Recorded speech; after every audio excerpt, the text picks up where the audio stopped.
even want to know. How's the water? It's delicious. United Win Podcast, episode 23.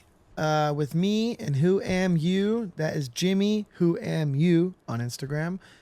He's a painter, a drawer, a musician, overall creator, and he's someone that I've been in the vicinity of for a very long time, but only recently really connected with and became friends with. We know all the same people from the same city, and is just as of lately we finally connected. And it was cool. This podcast was different than most of mine. The topics that we touched on were different in nature, and we talked crime and drug use and ultimately abuse, and we even dabbled in a little bit of politics and kind of navigated our way through it. And we had a good time. We found comedic relief in all of it. And I gained a new perspective that I had not once had. This conversation was very valuable to me, and I assume it'll be very entertaining to you. So without further ado, this is episode 23 with Who Am You? How to make yourself two people to ask the thing and do the, how many takes does it take? Does it go quick? It's all one take. The most time consuming part is coming up with the concept before I actually turn the camera on. So although it just seems like so organic and simple, and it's just a short video, so it's like how much thought, but every like camera angle, every piece of dialogue, every tiny detail of the thing I have written down, so I'll come up with like a general idea, like whatever it might be, like two guys banter about cocaine or whatever. And then over like the next couple of days, I'll be driving and I'll think of like this piece of dialogue will be funny. And then I'll like kind of go through the dialogue in my head, and then I'll be like, oh, well, this piece of dialogue would be funny. And then I'll switch it out until like I find what I think is the best dialogue for it to work out. So once I do turn the camera on, everything's already well thought out. I feel like that's a good way to like, I've done things the opposite. I'll just like, I don't know the video I'm making until it's over, and then I might go, oh, I should have, like I'm trying to think of the title afterwards, and maybe it's just not a marketable video. But if you can like have the idea first, and well, it's going to perform before you even perform it. Yeah. Every detail I'd like to have already figured out, because I mean, in theory, it's cool to capture something organic that's funny, but like, what are the chances that you can't hit every single time like that, You'll like, if you turn your camera on and record something you think's funny just organically 10 different times, the chances are of 9 of those things not hitting is that's pretty my high. Exact process. Yeah. And then you hit one, or you thoroughly think out whatever concept it might be, over the course of time, and you're like, oh no, like this is, dialed in. And then once you record it, it's already all ready to go. Do you find like, so when ideas come to me, like they don't come to me when it's convenient? You don't get to pick when you come up with your next idea. Will you pull over the car, or what do you do to write it down and get it out? My notes is crazy on my phone. I have thousands of notes. Like some are just like nonsense, but I made it a point where I'm not allowed to judge if the idea is good or not. If I have an idea, I write it down, and then later on I'll go back and be like, oh, this, there's something here. Or like a lot of my ideas come when I'm like laying down to go to sleep. Exactly. And my brain always tells myself, you'll remember it. That happened to me last night, and it got away. It's gone. Oh, I've never remembered one of those ideas. Yeah. So I'll pick my phone up and I'll end up with some like Frank Ocean cover song, but instead of white Ferrari, it's about a white furry. And like I'm like, I have to write it down. As like obscure and abstract the concept is. As soon as I've made it a point to write down my ideas in every aspect of my life, creatively it's flourished. Like, I need that's a big takeaway right out the gate that I need to adopt from you, because I don't know. They don't come to you when it's convenient, and it's like, yeah, that's good. So with joke writing, have you ever tried like anything else? Like you do the skits and music, and you're a creative person across board. Have you tried stand up or anything like that? No, I have jokes I write down for I can see stand that up. for sure. Yeah. You know, like I'll write them down, and it's the same thing. Like an idea will come to me, and I'm like, well, I can't see how this idea could mesh into, like, let's say it's not going to fit into a T-shirt design, and I'm like, it's not going to fit into a reel, it's not going to fit into this, but like, there's something there. There's some seed there that might be funny in some way, you know. So I'll write it down still, and sometimes those ones end up. I'll write like a short little stand-up joke. I could tell you one if you want to hear one. If you want to run it, It's totally inappropriate and fucked up. It's a fucked up stand-up joke, dude. would it work on YouTube? No, probably not. No. Maybe what No. we'll do is you'll tell it to me at the end, and that will be the membership only Yeah, video. Yeah. We'll do a stand-up routine. I don't think it's not that it won't work on YouTube. It's just offensive. Yeah. It's just well, an offensive joke. I think that it's like low hanging fruit, but that's the easiest joke to make. Like just generally being inappropriate is fun. Yeah. Yeah. It's one of those things where sometimes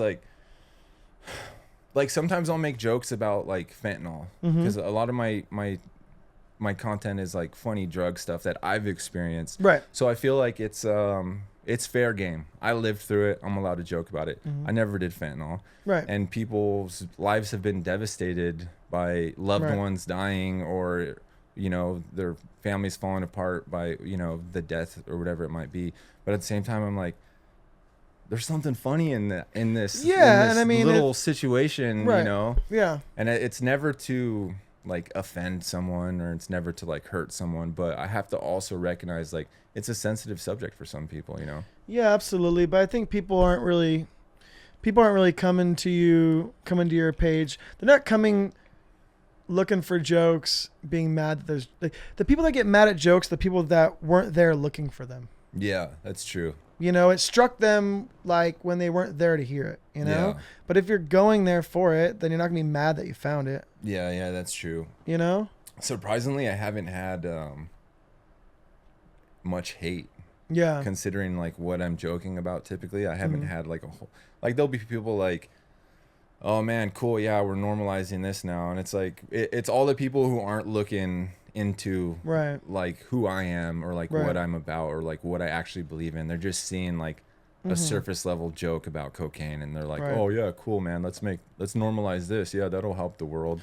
Have you found that like your audience is like very niche in that regard? Like, is there a type of person that partakes in your content? No, man, it's everyone. Yeah, I think it's so. Everyone. There's people still active in addiction who are like loving their addiction. They're like, this is funny. And then there's people who are like, that's funny, in their addiction, like struggling, looking for help, who will reach out to me like, hey man, like, and just basically like, will you listen to me? Will you help me? Damn, that's heavy.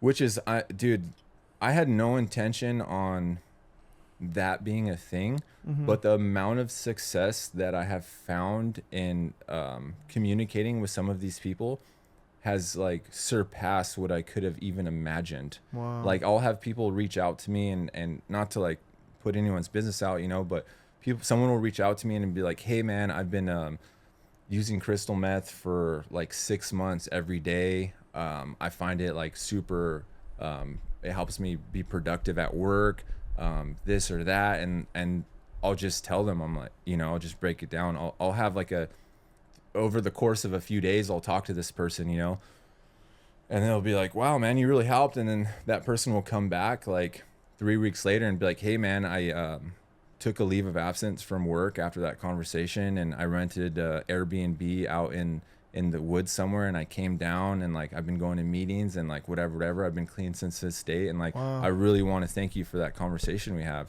And since in the past 6 months, there's probably been like 100 of those conversations that I've had.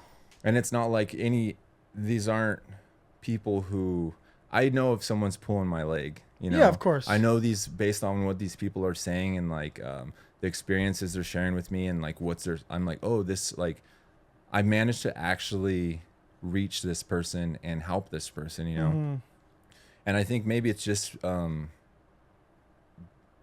I I've put myself in a position where I'm approachable and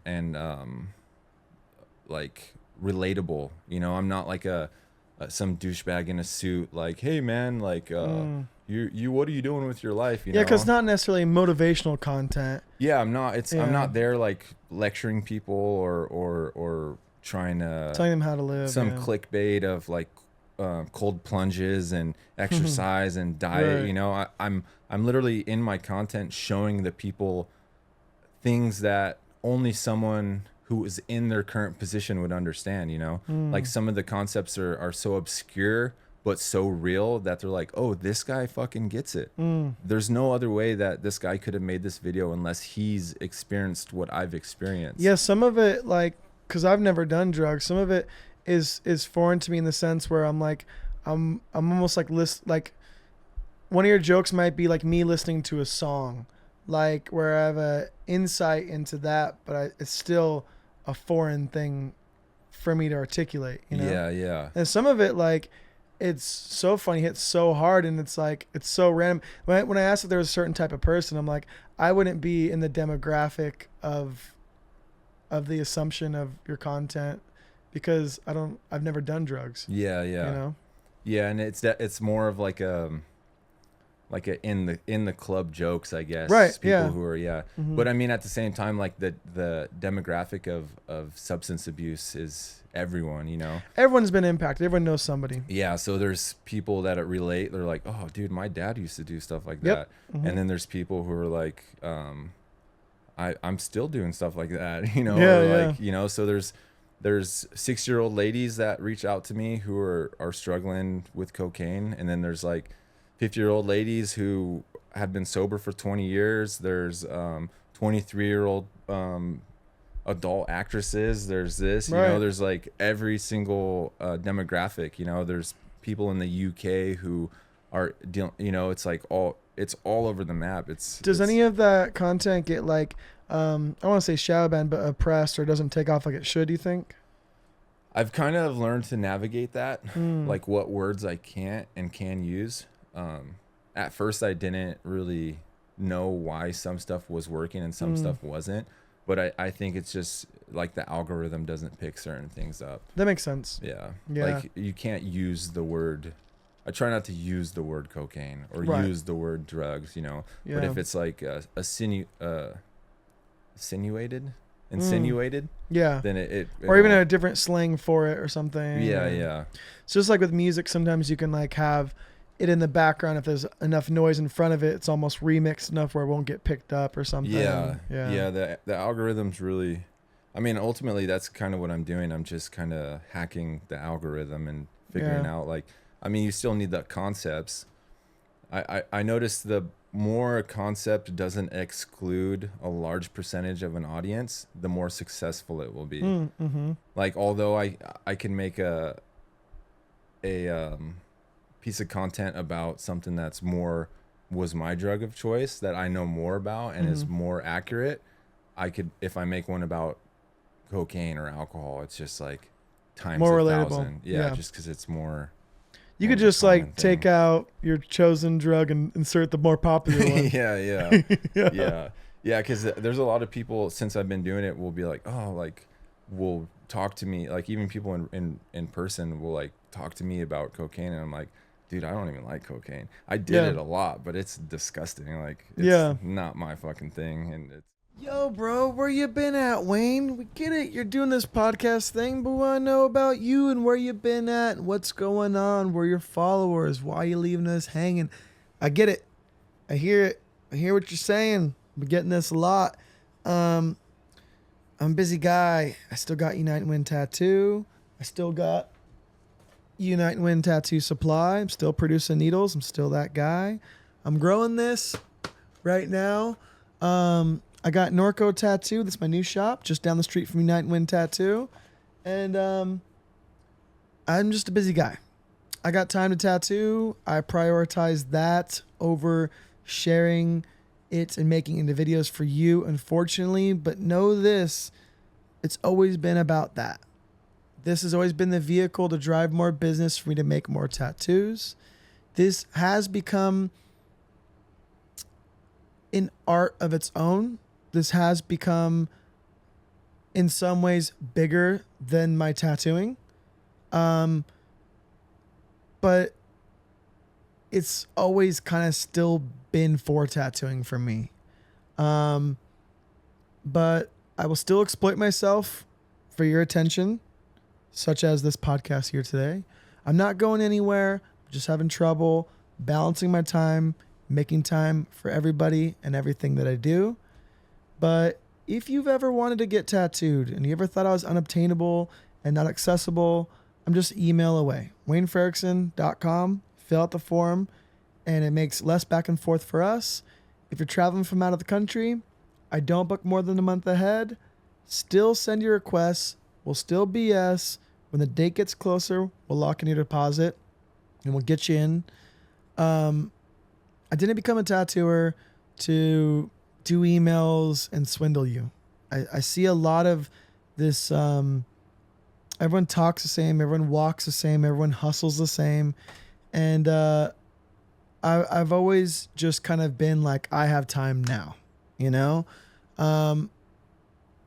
So I don't know, if you want to keep more in the loop of my day to day, follow me on Instagram. I post on there every single day, post all my tattoos, post on my story. But it takes time to put this stuff together here.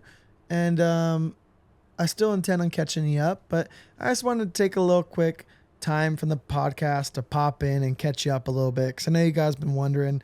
And, so I figured instead of an ad, I would address the elephant in the room of where have you been at? What have you been doing? And if you dig the whole podcast thing, this longer format stuff, I appreciate you. I know attention spans are shorter. It's getting harder to kind of get people to click and stick. But the one I posted last week at Jordan Brill is super cool. Check out episode 22. This episode 23, a lot more is in store for you. It's just warming up. It's just settling in. Right at this 13, 14 minute mark, I feel like the conversation starts to flow. And I really enjoyed this episode. I listened to this whole thing throughout. And, I popped it together, and I'm really stoked on this. Make sure you follow Jimmy on Instagram. His Instagram is, again, who am you? And let him know I sent you. And, yeah, so that's that. Back to the podcast. How have I not known you all this time? Was it because it was a La Sierra thing? It had to or is have it been because that. you were doing drugs and I wasn't? That probably has a big part of it. Yeah. Because I was part of like probably our musical tastes ran somewhat paralleled, I would imagine. So I was in high school, you're pretty much pigeonholed to the people you're in high school with. Yep. And then by the time I got out of high school, I was just a drug addict. I wasn't like doing stuff or meeting people or going places. I was kind of knew the people I knew, and if you ran into me in my travels, then you ran into me. But I wasn't. How'd you even get into drugs? Just like the typical way, that you hear. It just was the ladder, yeah. Gradual. It was first time I smoked weed was in going from 7th grade to 8th grade. Okay, makes sense. Oh no, 8th to 9th, high school, and then 9th grade I started drinking. 10th grade I started doing cocaine and drinking and taking pills, and then 11th grade I started doing crystal meth, and then 12th grade it was just on from there. It was just a gradual. Was there ever like a fear, like in my head I'm like, oh, I know what drugs are popular, what drugs aren't. I'll be like, well, that one ain't it. That's not the cool one. Like how did you? I never that never crossed my mind. I was kind of always like doing what I was doing, despite like outside influence. Like obviously when you're 17, all the other 17-year-olds aren't like, that dude's smoking meth, he's cool. That's what I'm saying. I get the cocaine, I get the weed, I get the alcohol, but I'll be like, oh, that one's not not it. I was just doing it, man. I never. It was more on just like the bare bones concepts of abuse. Like I was just running from something. I was escaping something, and I like how these drugs made me feel. So like it's like you smoke weed, it makes you feel a certain way. you do cocaine and pills that makes you feel a certain way, and as you graduate to these heavier drugs, the heavier drugs are obviously stronger and make you feel an even greater way, you know. It just ends up it's not sustainable. The harder the drugs are and the better they make you feel, the less sustainable they are to use. That's what I was afraid of, like with the peer pressure of like, oh, you never know, you might like it. I'm like, no, that's what I'm afraid of. That's the fear. The fear is that I'd be really good at it. Yeah. Oh yeah. You know what I mean? And some people have that ability to like foresee that. Well, did you have negative examples of drug use in your life? No, I didn't. That's probably why. My dad has been sober for as long as I could remember. So my dad was on meth when I was a kid. Okay, so you were watching it. So I was like all these like, I mean, I didn't really get it at that time. Like I thought he was just like a fun dad. And but my brother was more. It was darker. Like he would like, let me borrow your bike, and I'd never get my bike back. Yeah, it'd be gone forever, you know. And he'd be gone for 4 days, and he'd sleep for like 4 days, and it was just like, and then so I think when I was old enough to understand drugs, I had this negative connotation with drugs where I wasn't really interested in them. Yeah. And then dude, that's funny. I thought he was just a fun dad. Dude, that's totally unfair. To like a 6-year-old kid, like a tweaker is like a fucking clown. You're dude, like, this guy's awesome. It wasn't bad, you know? And like I think like he had a lot of stuff he was going through for sure. And he had a lot of guilt on the way I was raised, and I kind of the one thing that my dad was always proud of me is that I never did drugs. You know, I dropped out of high school. I didn't really, but he was like, I'm just so happy that you never abused drugs. That was the one thing he was just hyped that was the one thing I didn't take from him. Well, dude, I'll tell you this, you got it in your blood. Oh, dude, I know that. It's deep. It's deep. In there. I mean, dude, like you give me a little, like, hey, you want a Sour Patch Kid? No. I want the fucking bag, dude. Yeah. You know, I can tell just by your level of productivity and across the board in your life, like how you are with like your podcast setup and like opening up a shop and like make these hats and like make this design and I'm tattooing this, like you have it, dude. It's in there for sure. Yeah. And you're blessed that you never opened that door, because it would have been. That's what I was always so afraid of, you know. And I just kind of freaked me out. There was a moment where I think there's maybe a year when I did think drugs were cool, and I think it was probably 8th grade going into like probably 8th grade. I think it was, how old are you like in 8th grade, like 15 or something?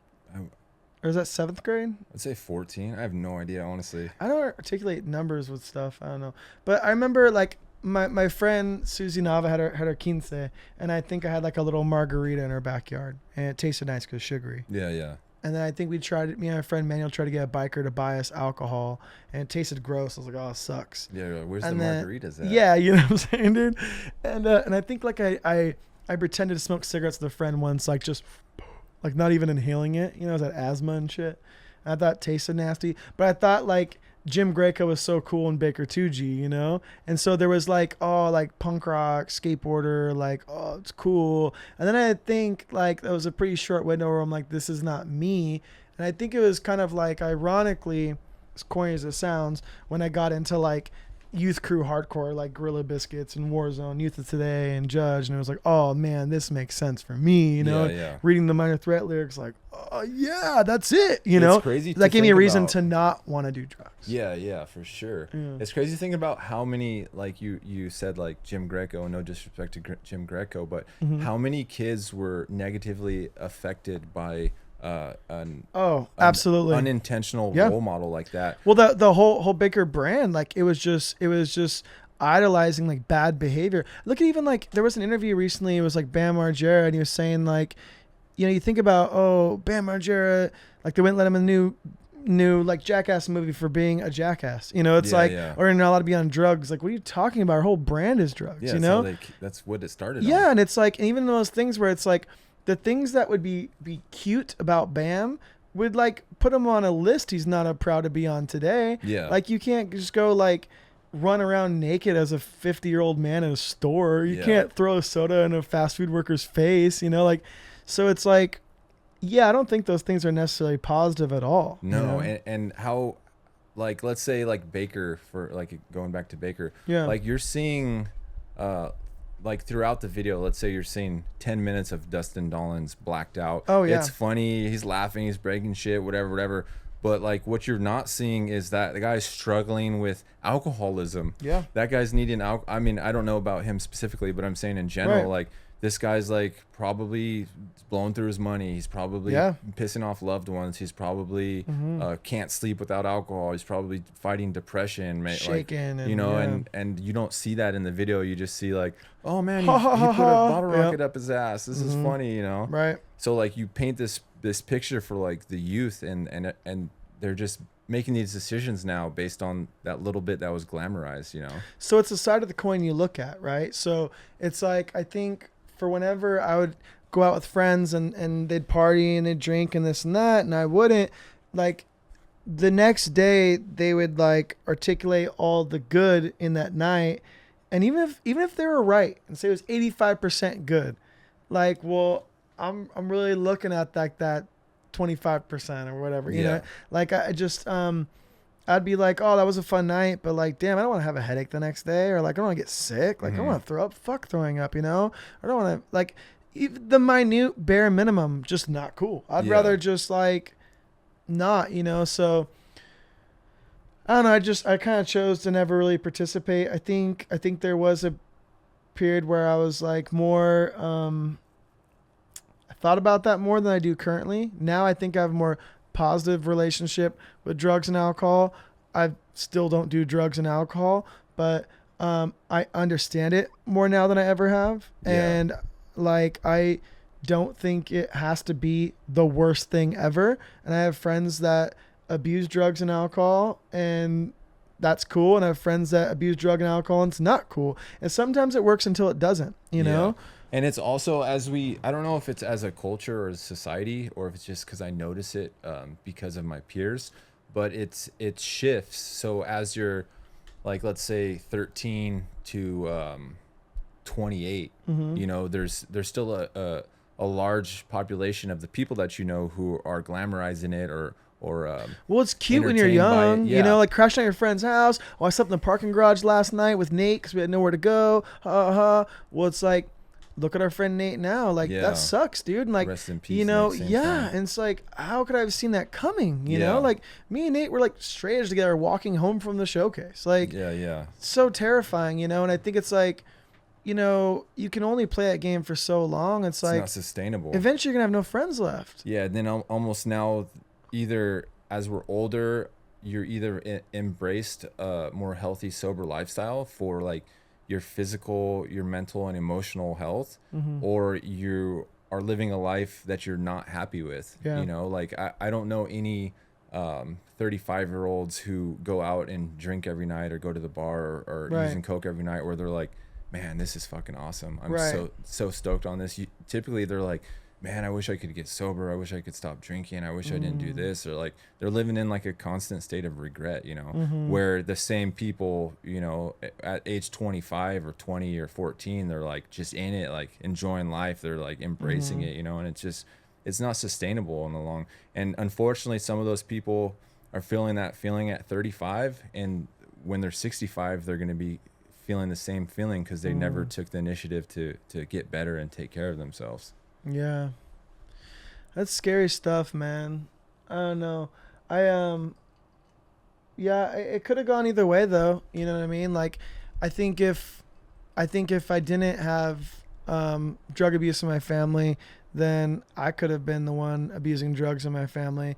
Or I could have there's many people that come from a broken home such as I did, and they look at it it's just a matter of perspective. Yeah, for sure. You know what I mean? I don't think I figured anything out.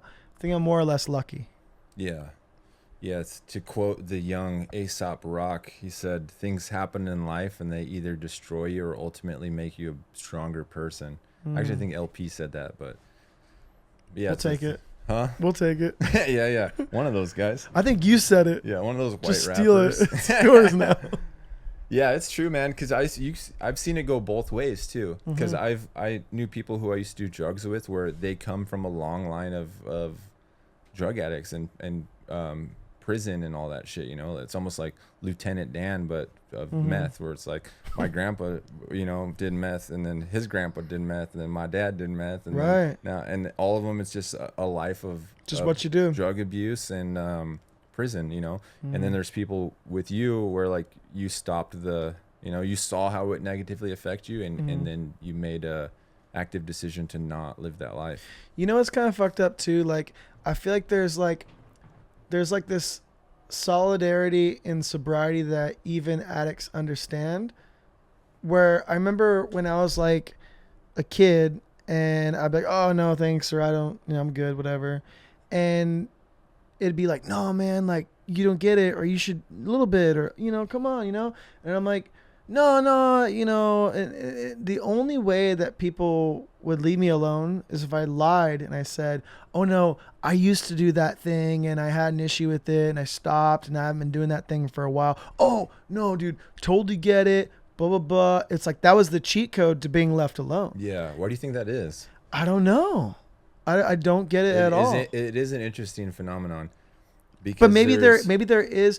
I don't feel like it's fair for me to say, but maybe there was an aspect of maybe that addict in somewhere in there, they didn't want to be an addict. They weren't proud of being an addict. And maybe they feel comfortable if you were using too. Yeah. And the fact that you're not using might make them have to look at themselves differently. Yeah. You know, and I think that, and then if I were to say the thing that they would want, then they're like, oh yeah, no, I'm trying to get there. Does that make sense? Yeah, I think what it might be is, so addiction doesn't get everyone. Some people do have a good time. Mm-hmm. So if you don't do it and you've never done it and you don't know, there's still a chance that you drink with me and have a good time. Right. If you stopped drinking and you're sober now, we already know that you're the one who doesn't have a good time. So if they're approaching you and they're like, hey man, have a drink, and you're like, oh, I've never done it before, I don't want to. They're like,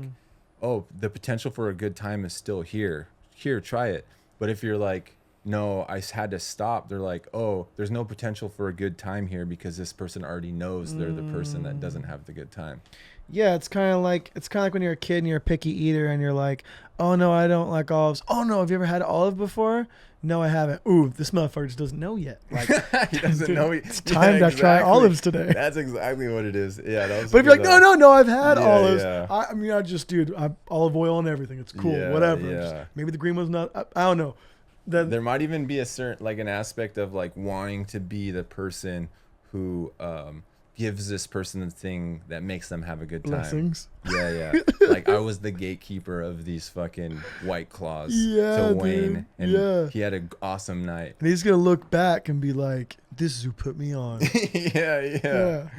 It could be something like that. Maybe all three. I don't know. It felt like it was a weird thing for me to articulate and try to understand. So I never have tried to understand it until now. Also, I've had people tell me before.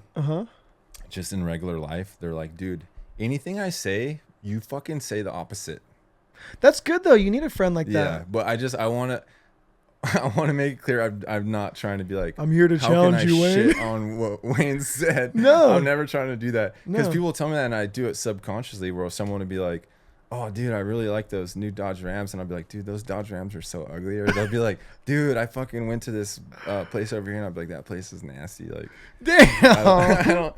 I don't naturally argumentative, just have these little later. Debates. You're like, damn, I didn't know I was debating that person. Yeah, someone's probably listening to this and they're like, damn, this motherfucker won't give anything to Wayne, dude. Just like, nah, let me tell you why that doesn't make sense. No, it's interesting.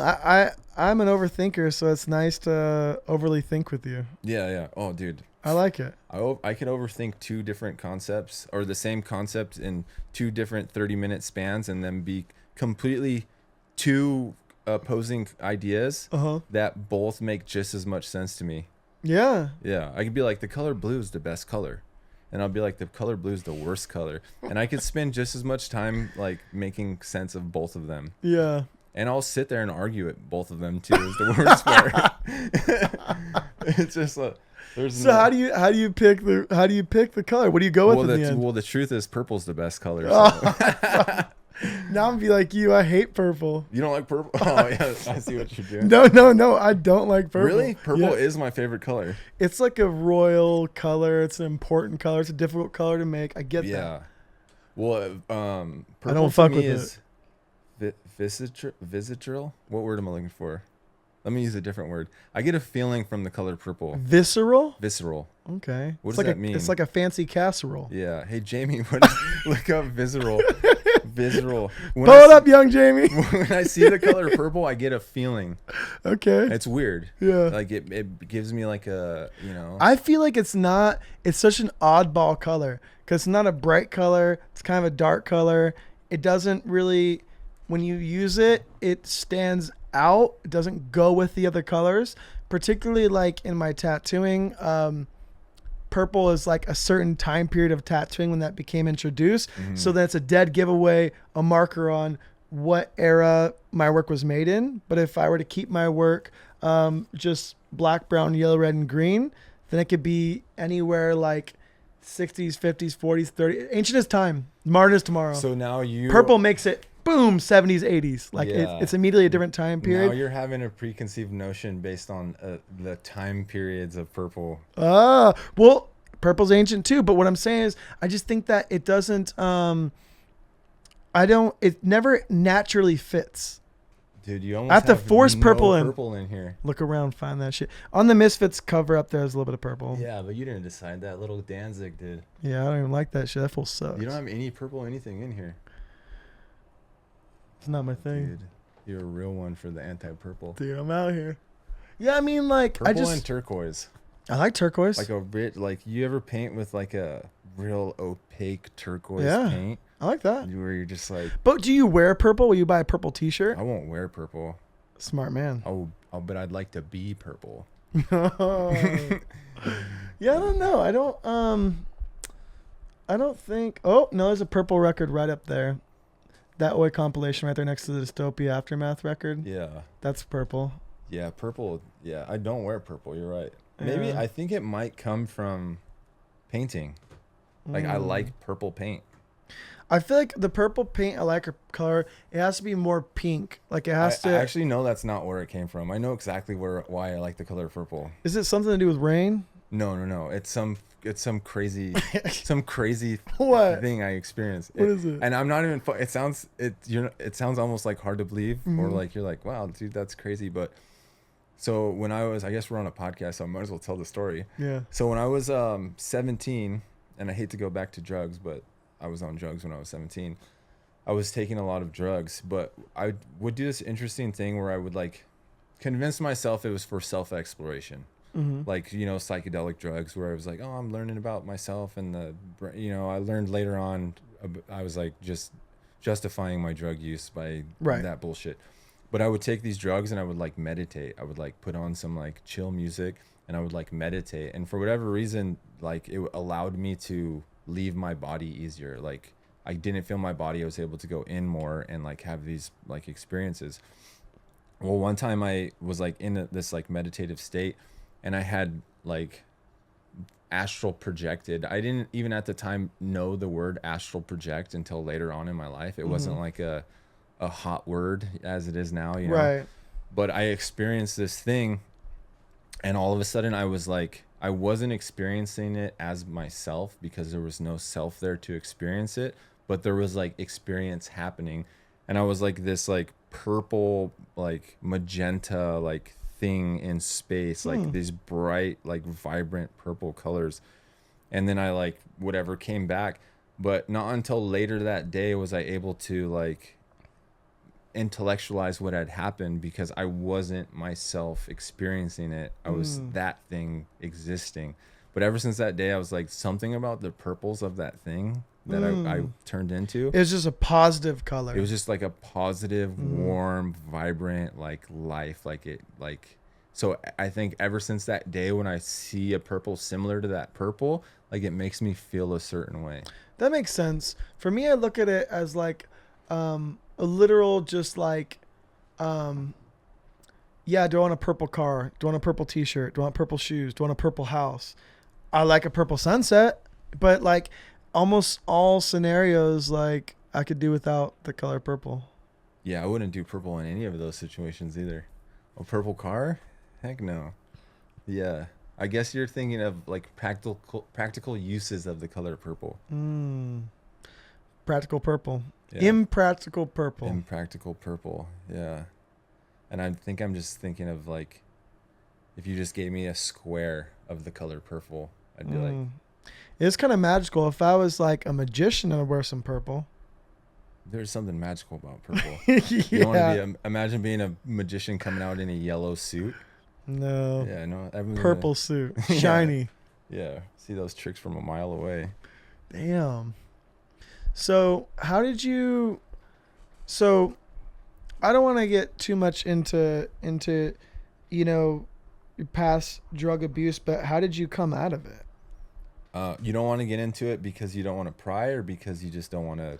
I don't want to pry. Oh, dude, How much do you want to talk about? How much of value is it? What would you like to express? Like, that's your conversation. That I will have. I have no limits to right. what I won't talk about when it comes to that. Like, everything's on the table as far as that.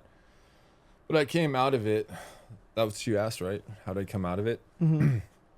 So it got real bad, and by the end of my drug use in 2012, I was like 130 pounds. Put in perspective, I'm like 187, like okay, my normal weight. Yeah. So I was like sucked up.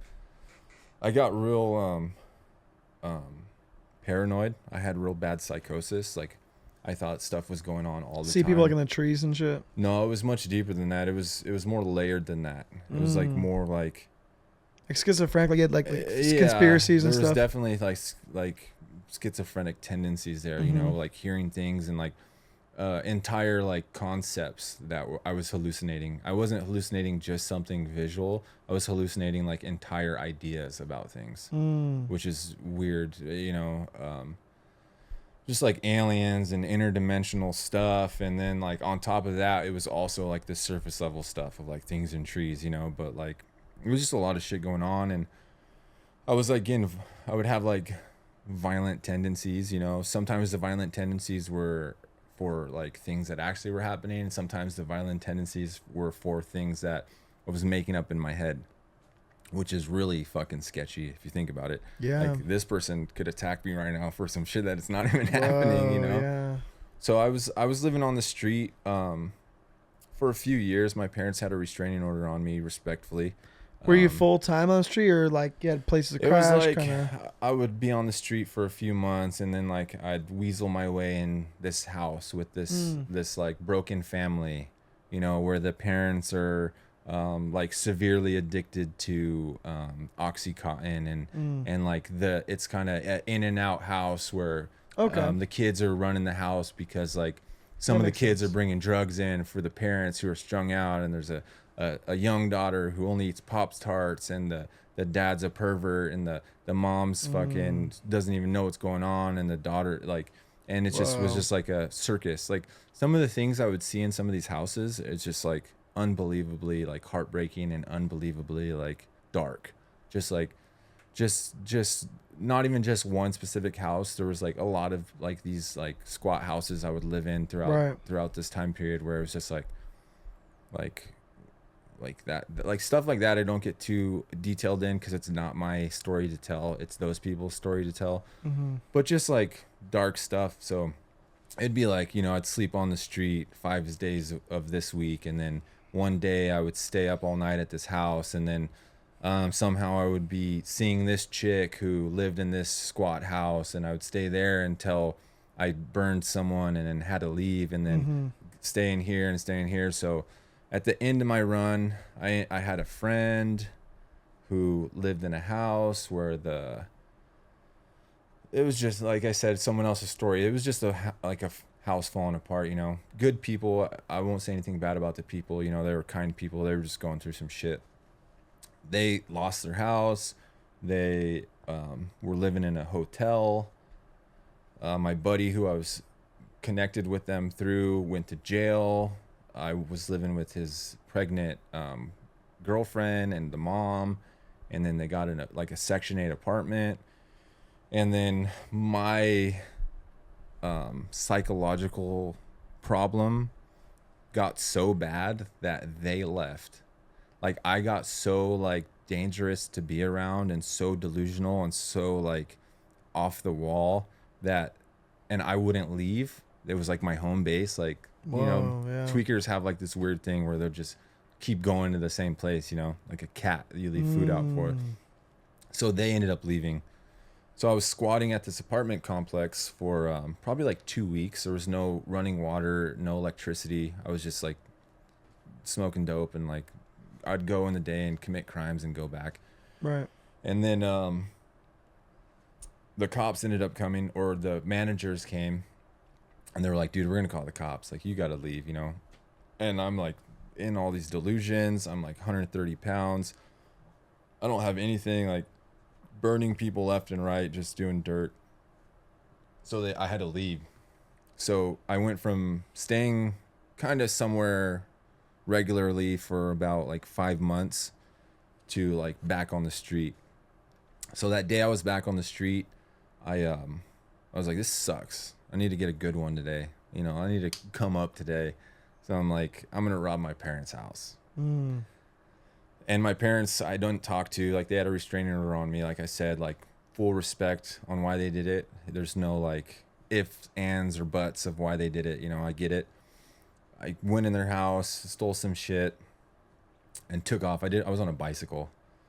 Took off on a bicycle, bought some stuff, bought some pornos, bought some, you know. And Classic. Yeah. Classic. So I'm riding down the street with a lunch pail filled with change that I stole from my parents' house. 2 crumpled up pornos. That's a gold mine for some kid walking through a field the next day. Yeah. No way. Yeah, a pack of cigarettes and a pipe and dope tucked down the front of my boxers. And the cops drove by me, busted a bitch. They're like, hey, what's up, James? I'm like, Yeah. what's up? Yeah. They're like, what you got in there? Some stuff you stole from your parents' house? And I was like, prove it, you know, because it was change. Long story short, they ended up getting me for possession of stolen property. How? Because so it was change, right? So that's what I thought. Yeah. No one seen me there. There was no fingerprints, no cameras. There was no witnesses. Right. All it was is what was missing. So I thought I was off the hook. I thought I was good. So I go to the police station, and they're like, my mom comes to the police station, not where I'm at, but to talk to the cops. And the cops are like, to my mom, they're like, is there anything in that thing of change besides money that you can tell us was in there? And my mom thought about it, and she's like, yeah. She's like, there's an old baseball field restroom token.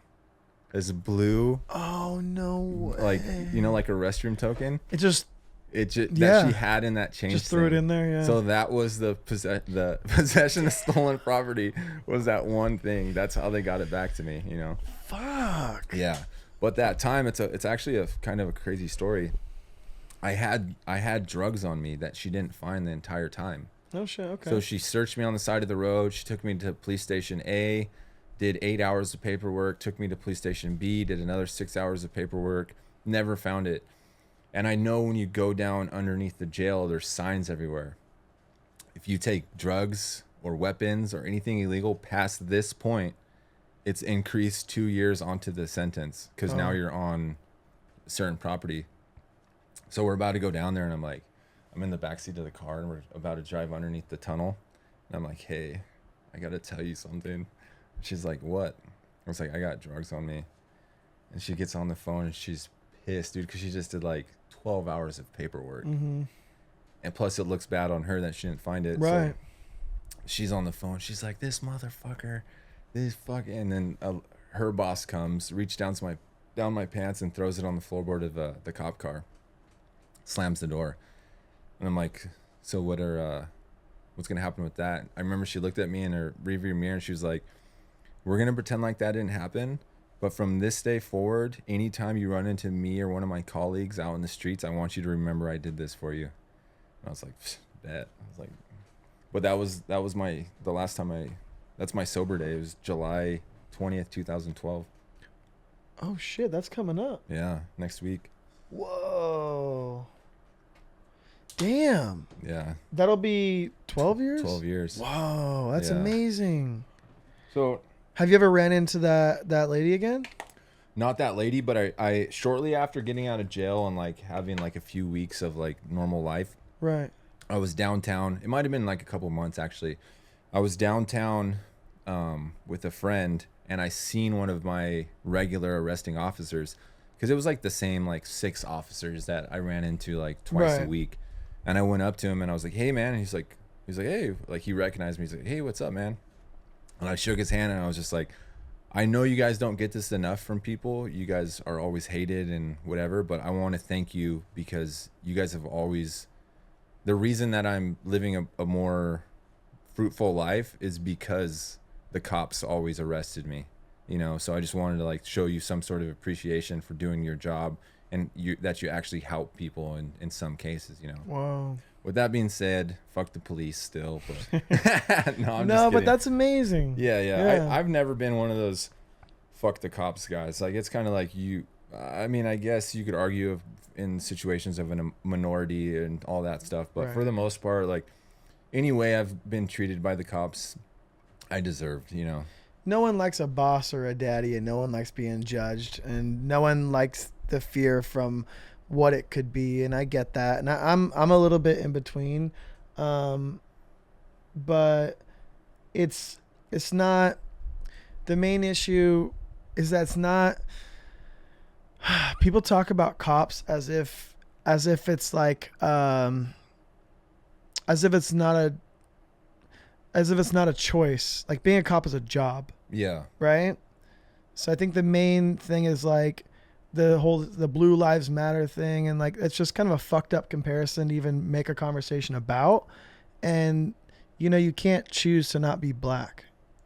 You could just take that uniform off right now, you know? So I think also in that, like, you know, how we talked about earlier, like one bad thing can happen from one cop and now all cops are bad. Yeah. I think when I was younger, I think they were enemy number one, you know. Now it's not really on my radar. But the one thing that all cops do have in common is that they all choose to keep that job, and they all have each other's backs no matter what. And that loyalty, I think, is sometimes like a negative thing. Cause I mean, I don't know. I'd be the first to walk off my job. Like, I don't want to be looped in that group, you know. It kind of look at like cops the same way that people would talk about who'd want to be a politician, who'd want that shitty job. I like who would want to be a cop, and the two stereotypes is the bullied or the bully. Yeah. It's You know a what I mean? thankless job. Yeah, you know what I mean. But you need someone to do it. Yeah, you know, for sure. and I think that it's not. I think we need better cops. Oh, 100%. You know, but I don't think we necessarily don't need cops. I mean, I'm definitely from a subculture where I don't call cops, and I don't know. I just I don't trust the police, and that sucks. Well, I'll give you a good example. I wish I did. I wish I didn't feel that way. Yeah. I'll give you a good example of, because I have this perspective on cops, and I've also been on the end of obvious excessive police brutality when I Right. was 17, and I got the living shit beat out of me unconscious by the police. Right. And that was like a whole thing. And I've also been put in a compromised position because a cop was lying. Yeah. I got stopped once. I mean, I was committing a crime, granted, Right. both times, but I've gotten stopped by a cop, and I had a pipe on me, a crystal meth pipe with just residue in it. There was it was just residue from over time. And the cop put it on the hood of his car, and he scraped the residue out. It was probably like not even enough to weigh, into a freezer bag about this big, and put the freezer bag on the scale, and I got charged with like 7 grams of crystal meth Because the weight of the bag. because the weight of the bag. Yeah. Man. Yeah. So it's like, what, did I deserve that? Well, I mean, I shouldn't have had the meth pipe on me in the first place. So am I going to sit here at the tops of the mountains and be like, fuck cops, they lie? Be the same as being like, oh, fuck waiters. That one person didn't help me out. Like, it's a it's a big generalization. It's an unfair generalization to make, Yeah. but it's 'Cause an then you easy one to make. You also have to think, like, we don't know that cop's mentality that day.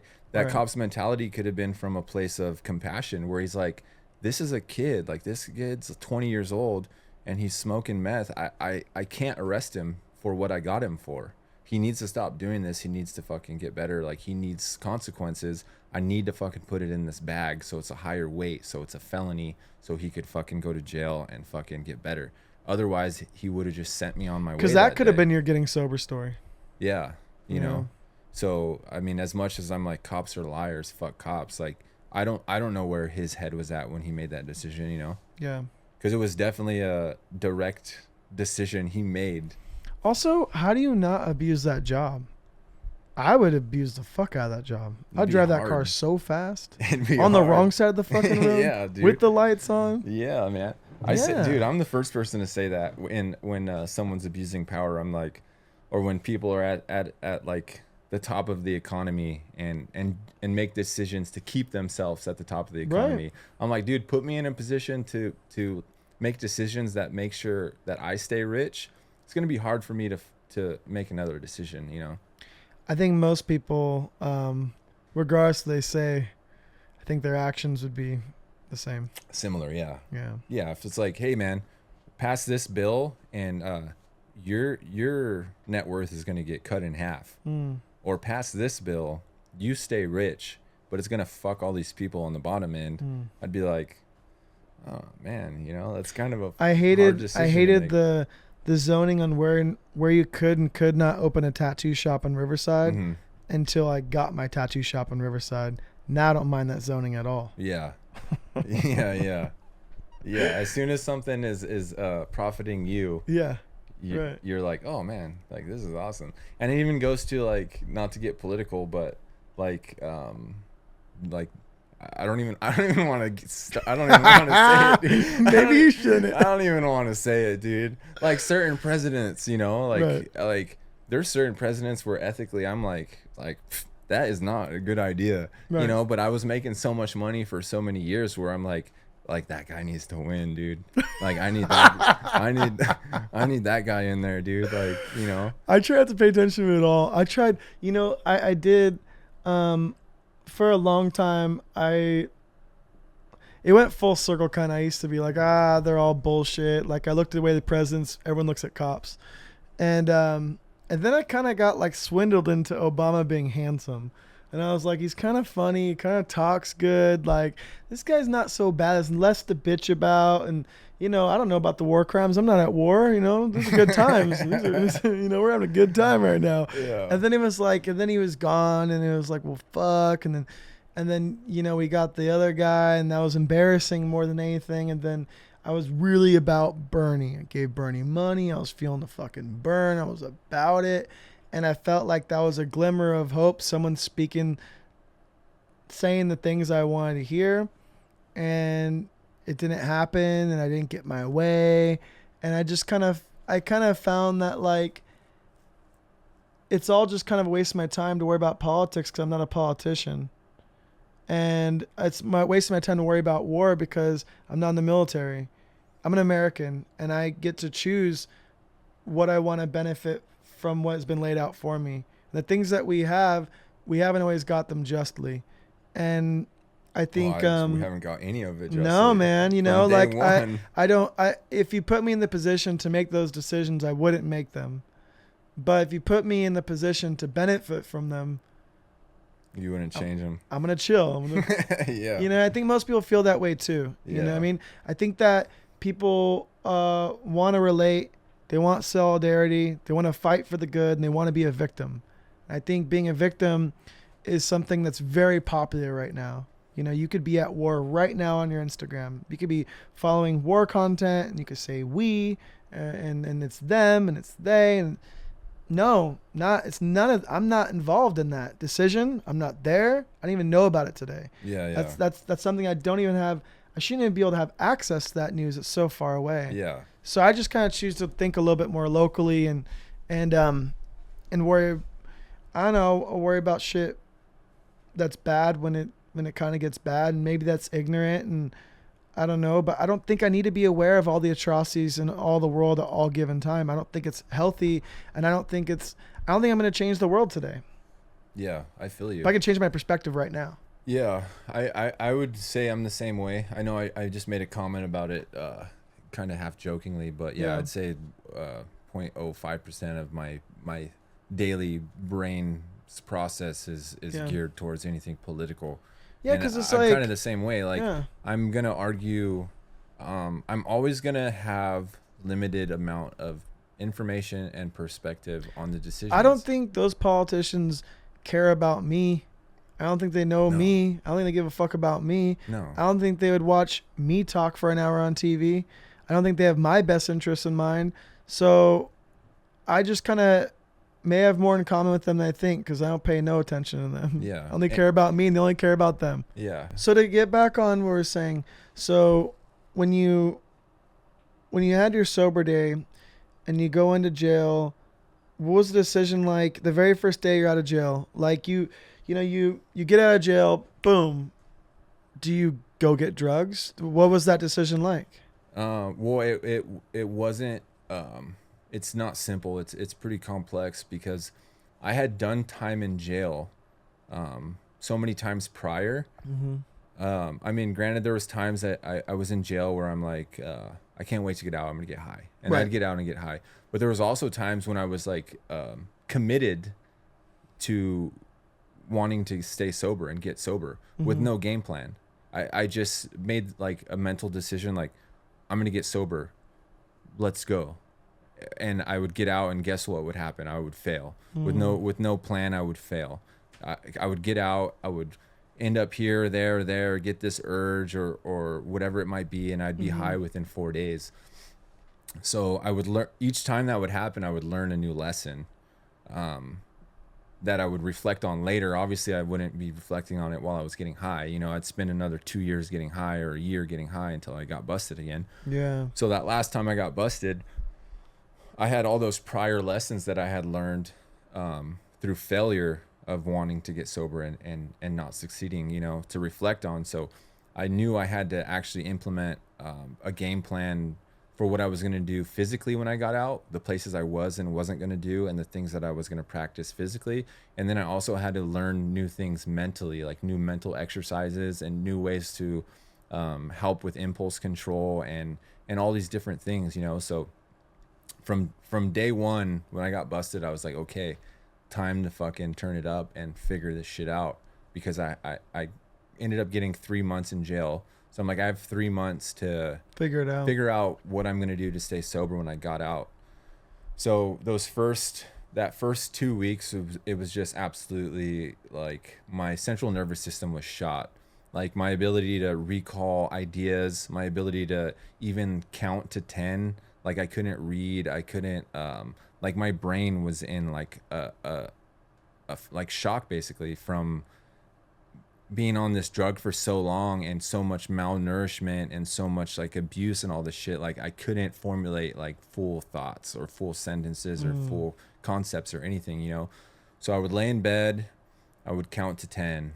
I would lay there, I would count to 10. I'd count to 10. I'd count to 10. As that got easier, then I would count to 100. So you were aware you had this like fog that you were like, fuck. I was in just a crazy fog, along with like the anxiety and depression and Right. all these different emotions coming back and like all this crazy shit. It's just, and then also like my muscle mass was so deteriorated. Like I was just in constant pain. I didn't have enough energy to like stay awake and like exercise and do all this shit, because like my muscles were so like deteriorated. And like my bones were so, I don't know the scientific or medical thing, but I was just physically like unwell, yeah. mentally and physically and emotionally, and just every ounce of my being was just shot. So I would just started, you know, with simple things. And then I started doing mantras. I would repeat like positive affirmations to myself, like all day, positive affirmations. I'd be like, I'm healthy, I'm wise, I'm positive, I'm sober, I'm healthy. I would just go through these things until like my brain kind of like got, you know, more acclimated to like this thought process and these things, you know. And I started reading a lot. And you have limited access to what books are in there. So I came across like a Narcotics Anonymous book, you know, which was relevant, a Bible, which is positive and relevant, you know, kind of to like an internal journey. And then there was this book, this guy in there had, his name was Santa. I remember Santa from some local area gang. And he had this book called The 48 Laws of Power. And he's like, hey, he was getting released. And he's like, hey, I have this book. Do you want to check out? Actually, no, he didn't give me the book. He was in there still. And he let me go through this book. And I was reading this book. And then got transferred to a different unit. But something in this book, I was like, there's something in this book. Something resonated with me in the lessons in this book. Not necessarily directly in the way that they're stated in obtaining power economically or socially, but the concept worked towards me for obtaining power against myself, or like finding motivation to like grow and become something important in the world. You know, so I really like this book, and I ended up having it ordered to me in jail, and they send it to you through like Amazon. So I just started reading this book. I'd wake up in the morning, I'd drink my coffee, I'd work out for an hour or whatever. I'd sit down with this book. I'd read this book. I would take notes. I was like studying this book like it was like I was going to be quizzed on it, you know? Okay. Yeah. Highlighting stuff, circling things, rewriting stuff, rewriting all these you know, and I was just studying these books, and then along with like my positive affirmations all the time, and then my meditation, and then my working out, and then I just started in like this positive trajectory of like behavior.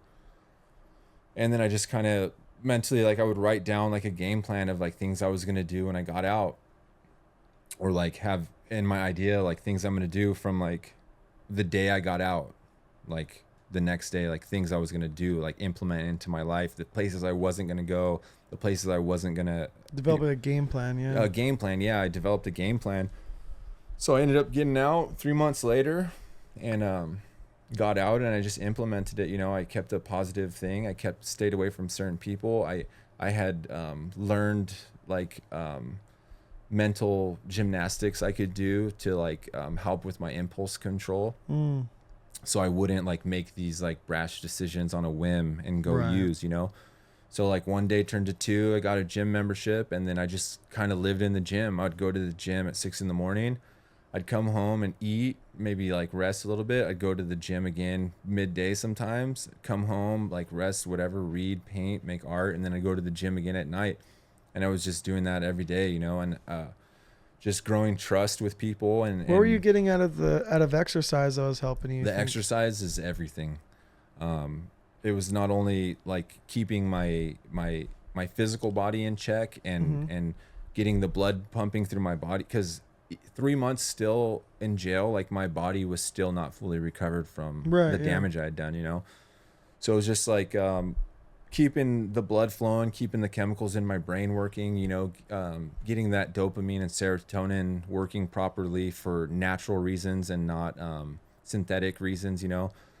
And then also it was just showing me, it was giving me a physical representation of growth as a person. So as I was lifting weights, and as I was running, and as I was bench pressing and doing push-ups and curls, you know, I could physically have something representing growth and positivity, like as a literal person. Change, a literal tangible change that I could see in the mirror, you know, and also helped with, you know, the emotional and mental aspect. So it's like a exercise and overcoming addiction is like, it hits all your points that you need, you know? Interesting. I mean, you still have to do other stuff as well, but like exercise for someone trying to maintain sobriety or get sober is like a key thing that has to be done. Women, man, strong, fat, old, young, like it's such a powerful tool. So I just started doing that, and then, you know, gained trust from people, started becoming a person of my word, which I wasn't. Yeah, how many friends were still around when you got out? Was that kind of I was lucky that I didn't burn too many of my actual friends. I burned mostly random people. Yeah. or other drug addicts. So like my core group of people that I had grew up with, they knew what I was doing. I was never someone who hid what I was doing. Right. I was always honest about my addiction and my behavior. Yeah. Like I was always like, I'm strung out on drugs. I'm stealing from people. I'm just got out of jail. I was always, right. So I think maybe that maintained some sort of transparency and a little bit of trust with people that I had known. So there was, people slowly became more comfortable with like, oh, maybe he's actually going to stay sober. Maybe he's actually doing the right thing, Right. But that's another thing that was huge, was being someone who keeps your word, like you say you're going to be here at this time on this day, or you're going to meet this person here in so many minutes. Like you do that. Like you tell someone you're not going to do this to them, like you do that. It became like something that was an important part of my recovery, was keeping my word, or don't fucking say it, Be honest with something, be open with people about what you're doing, where you're at, what you did, so I was able to be honest with myself, because as soon as I'm not honest with myself, I'm at risk I'm in danger, because now I'm able to justify or lie to myself or create these false narratives that I'm feeding myself. So in order to like be honest with myself, I have to be honest with the people around me, and that's important. So over time, I built trust back with people. I became healthy. I all these different things. I built new relationships with people in my life who were new people, and then I got job opportunities. All kinds of opportunities get open up for you once you're like a man of your word. Do you find that like with you having a humor about that, does that kind of help your sobriety, being able to look back and laugh? Yeah, for sure. Did that take a while to get there? No, I was always there. I've never lacked in humor about my suffering. Right. Even in the helm of my suffering, I've always found humor there. Like even like in a hotel room with like 3 dudes tweaked out, and like a stolen car in the parking lot, and like we just got like, there was always like oh, look at this, and like humor was always a part of my life. And I don't know if I've used that as a way of coping, or I just used it as a form of enjoyment and entertainment. Both. Yeah. It's just always been a part, so whether I was like still using, never using, or whatever, I just think for whatever reason, humor's just always been part of who I am, Yeah. I just think life is more enjoyable when you're laughing, I agree. Yeah. So yeah, I just went from there, man. And then I ended up getting like an entry level job offer somewhere that was good, and then worked up the ladder there, and then, ended up buying my own house and buying my own brand new truck and old car and swimming pool, and like all these material things that ultimately don't matter, but it's cool to have them. They as happen symbols, for you though. Yeah, as symbols of where I was and where I got, How do you find like sobriety now? Is it like one of those things where, do you feel like it's something that's in the past or something you still have to work on now, or how is that? Because it's been a long time. Like they say, like once you're an addict, you're always an addict, and maybe that is something that helps humble someone. But how do you feel your relationship with sobriety is now? It's something I always have to remember.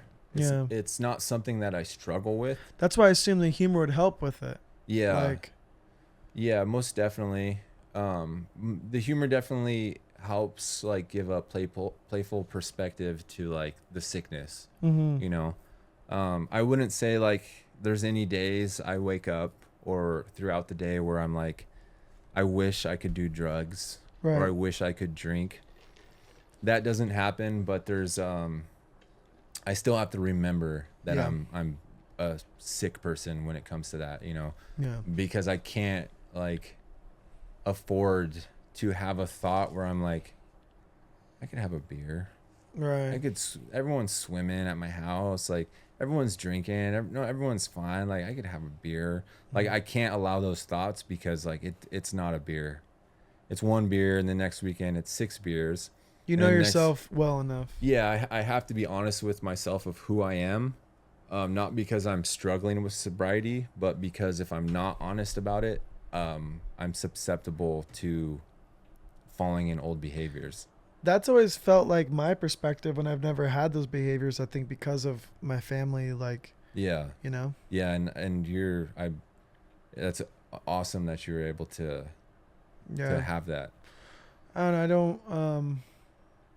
Yeah, I guess. I don't know. I'm lucky. Yeah. I'm sure at this point in your life you're confident and secure and Yeah, I don't think I like need like to, um, like, peacock my beliefs to have them. yeah, for sure. When I was younger, I did. Yeah. I don't need that I'm anymore. saying as from me to you, whether you need to hear it or not, don't feel any certain type of way about having come to that conclusion without experiencing hell.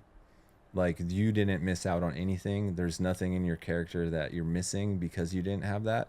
All you did was be a smarter, stronger, more intuitive person about who you are.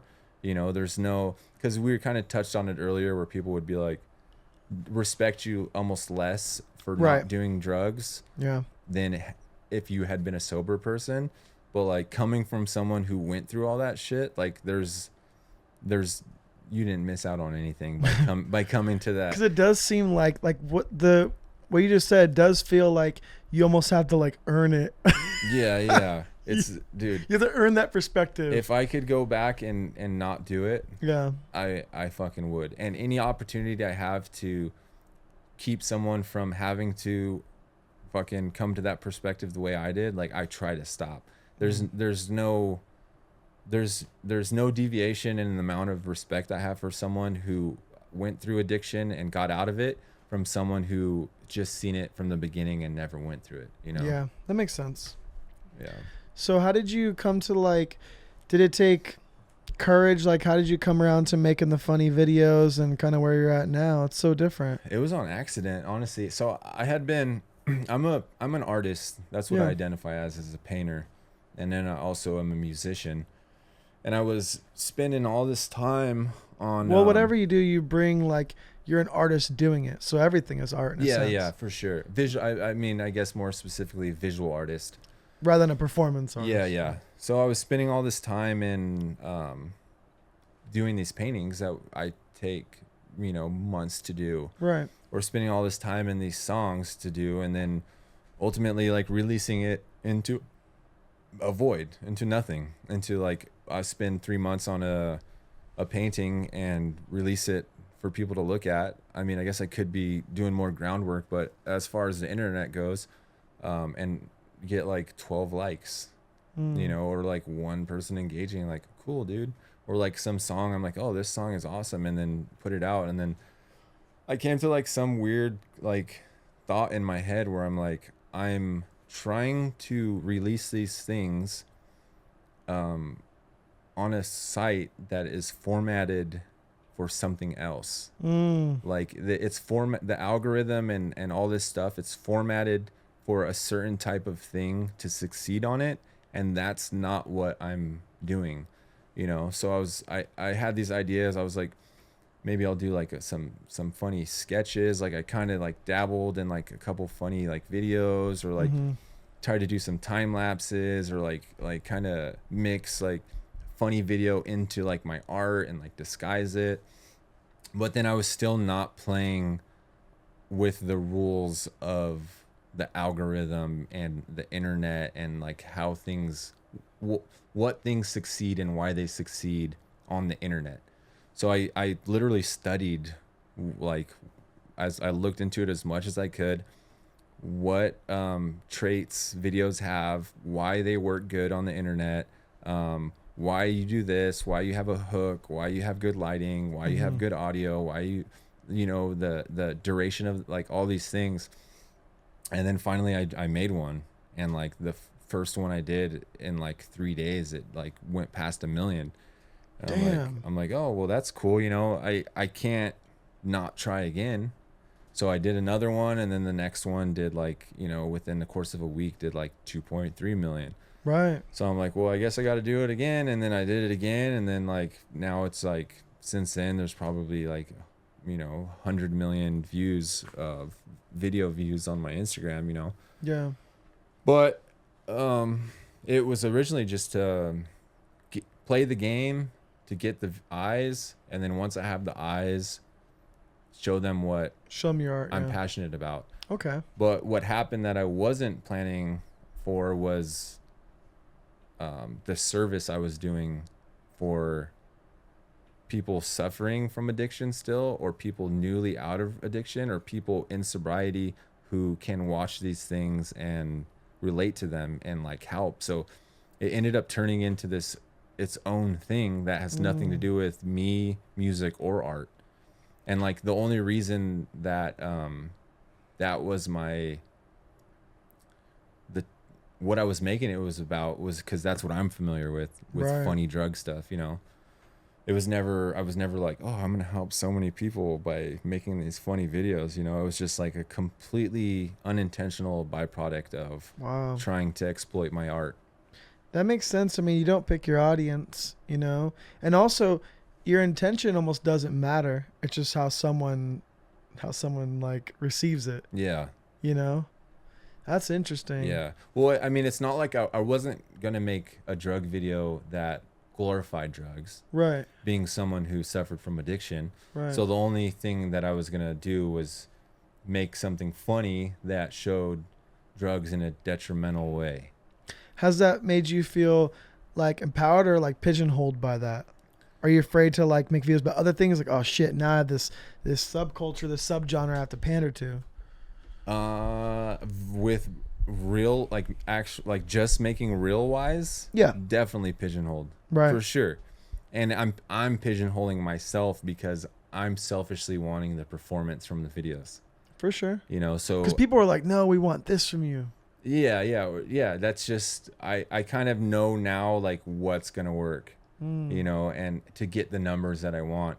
But I mean, I'm sure. How much of that validation do you need, like, in the pursuit of art? Like, because for me, like, it is like a people are voting when they're liking, right? So if something doesn't do well, I'm not gonna lie, there is a big piece of me that feels like it's less valuable.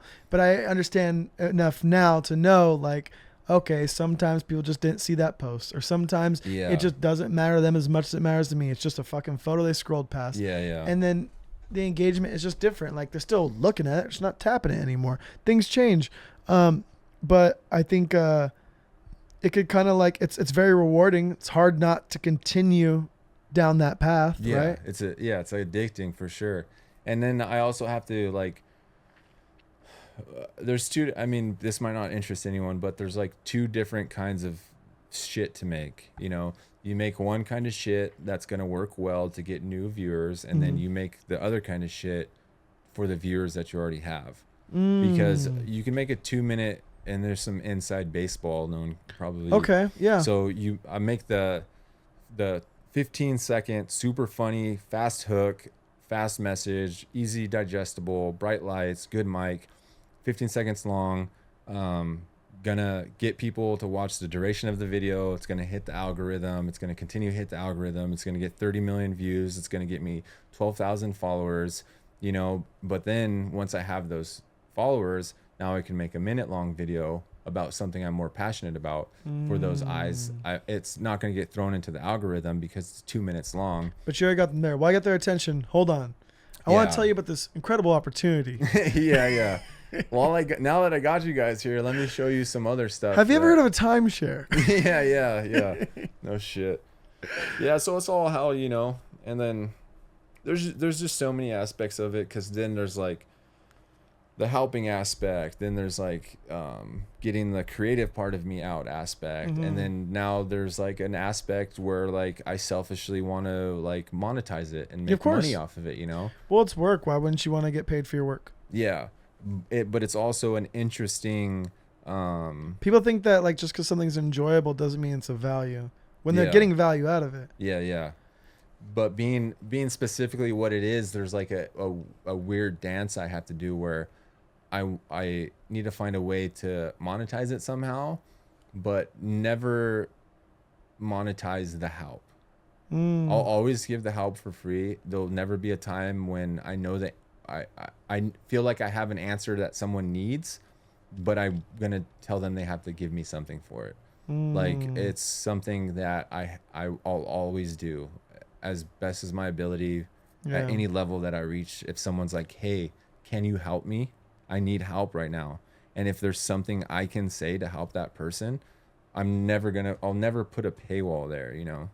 I love that. But I'm also going to be like, over here, like, I got these shirts. You Right. know, if you want to buy these shirts, like, it'd be cool if you bought these shirts, you know? But I'm not going to monetize, like, the information that I know as a person. I love that. That makes a lot of sense. I mean, if you did, it wouldn't be help anymore. It'd be work, you know? Yeah. Like you should give, not to like receive, but just to give. Yeah. It should end there. And I know? like to believe if you're doing that, all the other shit works itself out on its own. I think you're right. I think there's I something to hope that. I'm right. If not, I'm going to be kind of fucked. Yeah. Have you figured out monetizing this stuff? Were you cashing in when Instagram was giving money out for reels for a bit? I missed it.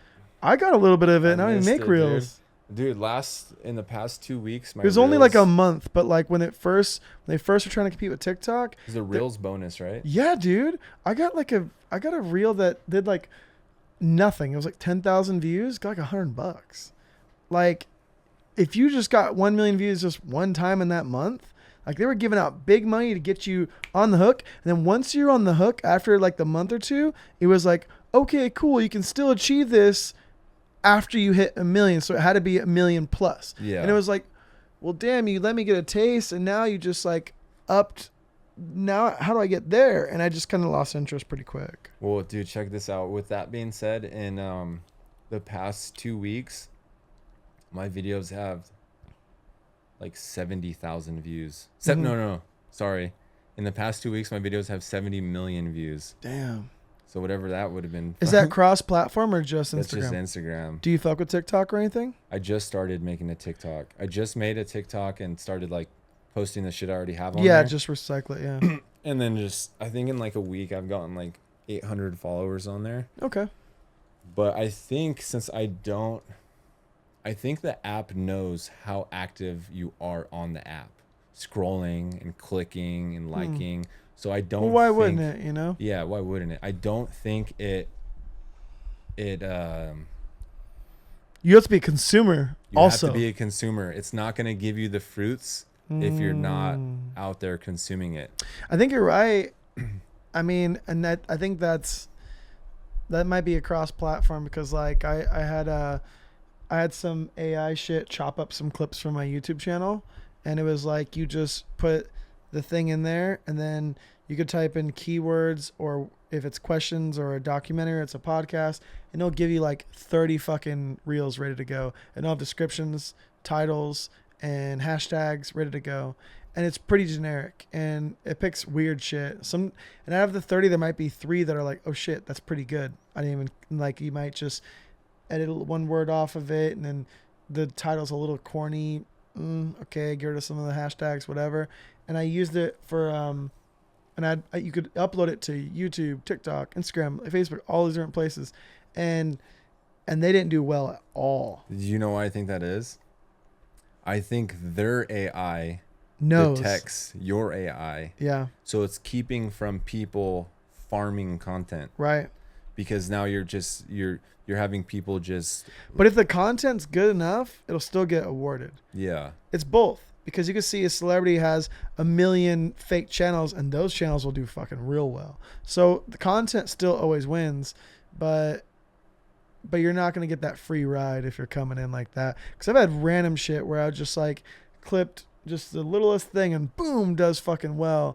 And so it does feel like a bit of a slot machine sometimes in making content. What's going to hit and what's not. Oh, yeah. It's for me, like I know something's funny, or I think something's funny, but I can't gauge how funny something is.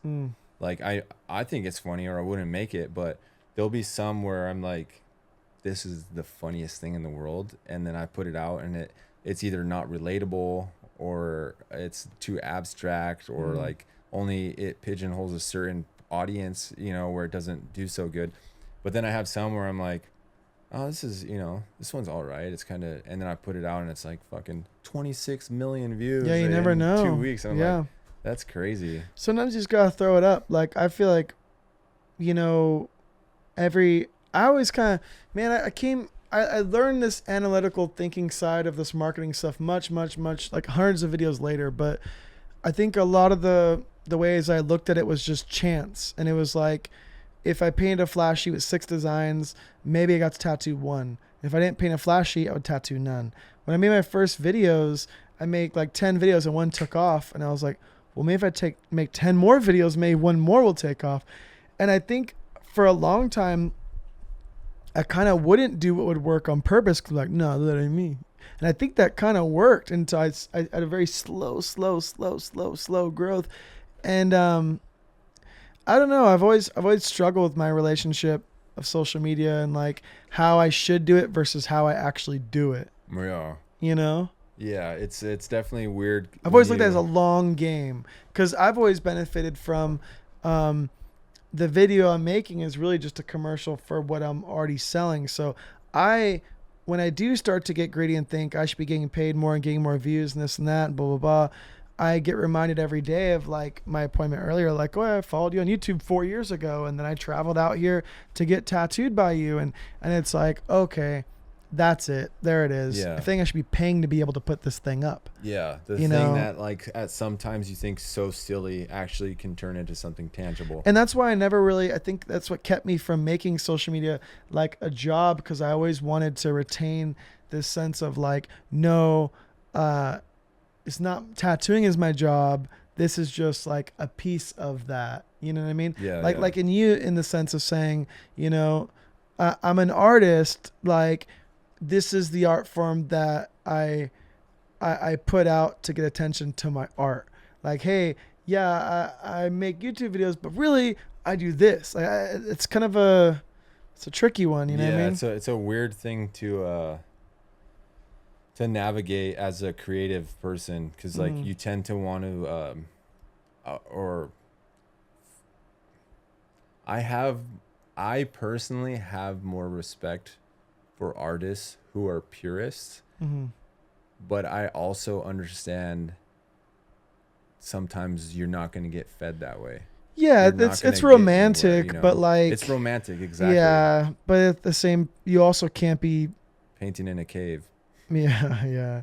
And I mean, if you want to do that, it's fine, but you can't have it both ways. You can't be mad at the world for not accepting you when you haven't like showed yourself. Yeah. You know, you have to be vulnerable. Yeah. You know, I think it's like, I just tell people like on social media, like you just got to be very honest and like, it's a trade-off. Like how much of yourself do you want to exploit for how much in return? You know, the more you close yourself off, the less opportunities. The more honest you are, like the more success you'll have. I think people like authenticity.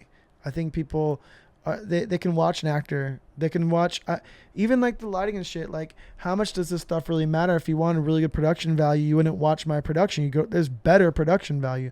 But what am I bringing a value that they don't have? So it's the substance. It's who you are of value. And then this shit just makes it watchable. You know what I mean? Listenable and stuff like that. So it's like sometimes people will go and they'll buy all the gear and get the best camera, and then they just don't have it. Substance. Yeah. Substance or substance? Both. Yeah, I think I mean, I get it, dude. I mean, you shot your music video on an iPhone. I did, yeah. Yeah. And so it's good or it's not. It'll get watched or it won't. Yeah. You know? For sure. I think sometimes like I noticed that too. Sorry, I don't mean to interrupt you. No, please. But I noticed that too. People will go spend all their time in the technical effort of creating something, but not in the actual art of what they're creating. Right. Like someone will get. I'm basically just reiterating what you just said, but like someone will get the super nice, you know, red fucking camera. Oh, right, yeah. You know, and like the fastest computer, and then like they'll get this and that and that and that, and then now it's like, dude, you need to start with a cool idea first. Yep. Like you have to have a well thought out creative idea. Mm-hmm. None of this shit matters without that. Yeah. You know.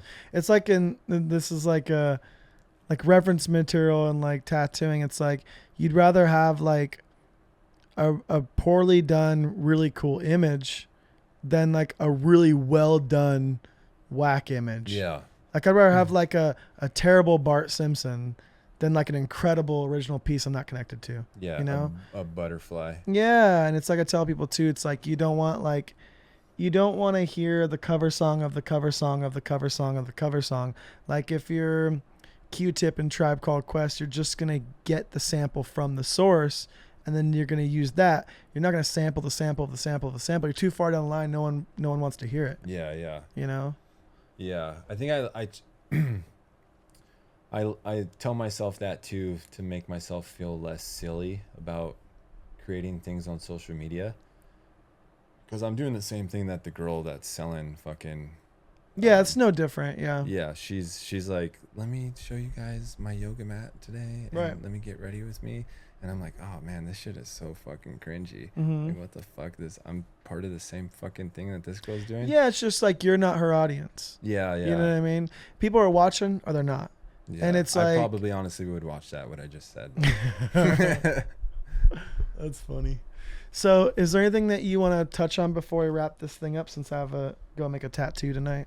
Not really, man. I think we hit pretty good points. I mean, if anyone's out here listening to this that needs someone to talk to, I'm always doing my best to talk to anyone about anything. I'm sure you're the same way. I like that.